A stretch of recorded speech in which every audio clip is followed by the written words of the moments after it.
Unsane, the new Steven Soderbergh film, which is a psychological horror thriller. And the big thing a lot of people were talking about with this film was that it was shot entirely on an iPhone 7 Plus.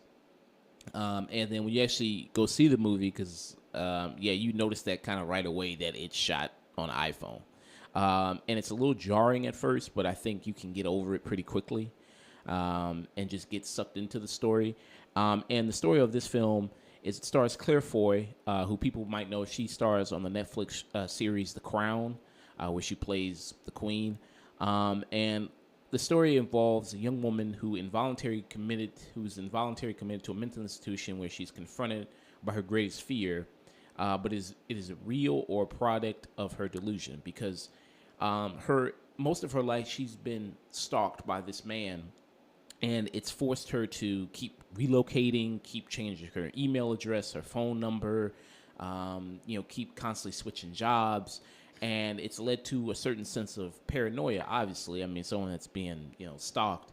Right. That's led her to kind of see the guy everywhere. You know what I mean? Even people, like anybody with a beard, she just sees them and automatically thinks it's that guy. And it leads her to go, finally talk to somebody and talk to an actual counselor, actual therapist. And the therapist, just tells her, hey, after they're all done, they just say, hey, can you fill out these forms? And they're really routine. You don't even need to really look at them, just sign your name on it. And she does it. And then unbeknownst to her, she's signing her name to be involuntary committed for 24 hours. And when the whole scene kind of plays out, it's just really funny. She's just sitting there waiting, and they just ask her, so, okay, they'll take you to the back, undress. And she's like, wait a minute, what? I thought I can go home. Like, what the hell is going on? And that leads to a little, humor in the movie. I mean, there's little moments where that kind of pops in.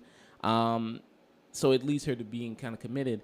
And that's when the movie kind of gets really tense and really, even more dramatic because, like I said, she's a person that does suffer from these kind of things, being paranoid, from constantly being followed, and she's stuck in this place, and you don't know, if sometimes she's, like I said, she sees that guy, that stalker, everywhere she goes, and you don't know if that person, because she says that person's with her in the mental institution, and you don't know if that's her paranoia playing a factor or if it's actually really happening, which I think is good and really well added to the film.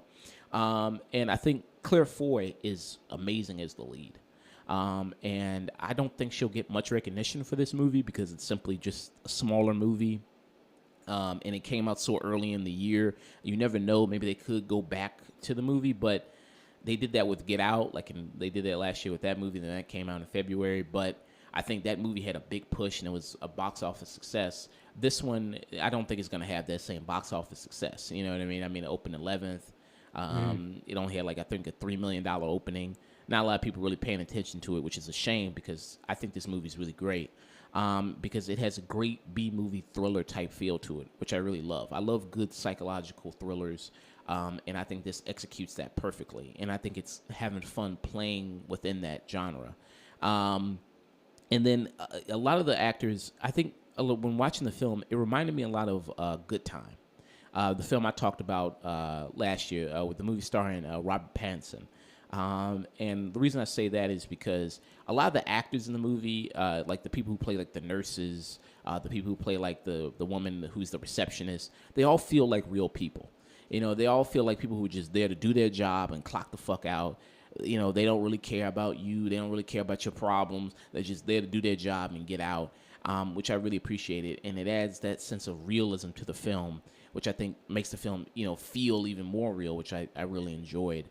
And there's some really cool, interesting shots and effects in the movie. For instance, there's a scene where she's kind of, somebody messes up her medication and she takes a wrong medication. She's freaking out.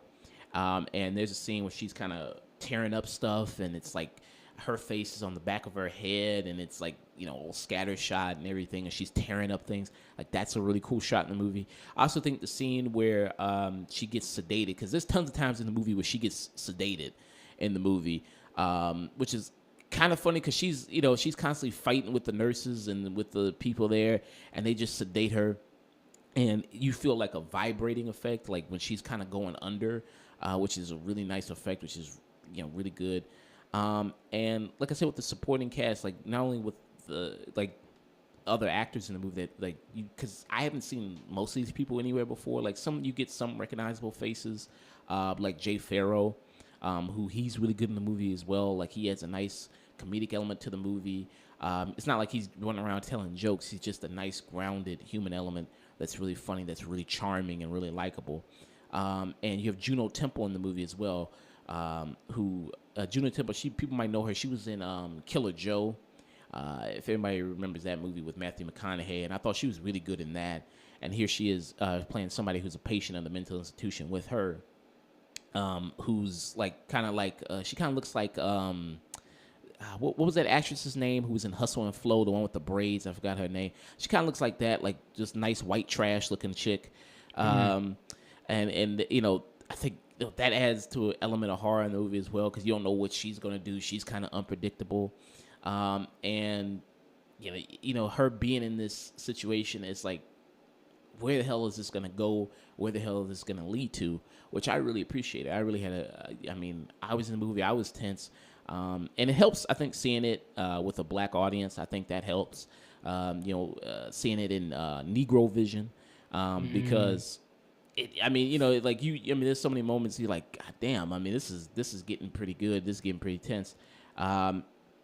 So I absolutely really enjoyed this film. The only real kind of negative I can say about it is that some I think some towards the end there's some issues with the movie that I was just like, why didn't you do this? Why didn't they do this? So some plot hole issues, and it may go a little too far for some people. Like if they're thinking, but I think most people when they see it, I think they'll watching the movie. I think you'll get a general sense that it's trying to achieve this, kind of thriller, old school type of feel to it. Like it's not really trying to be super realistic, but the ending may go a little too far for some people.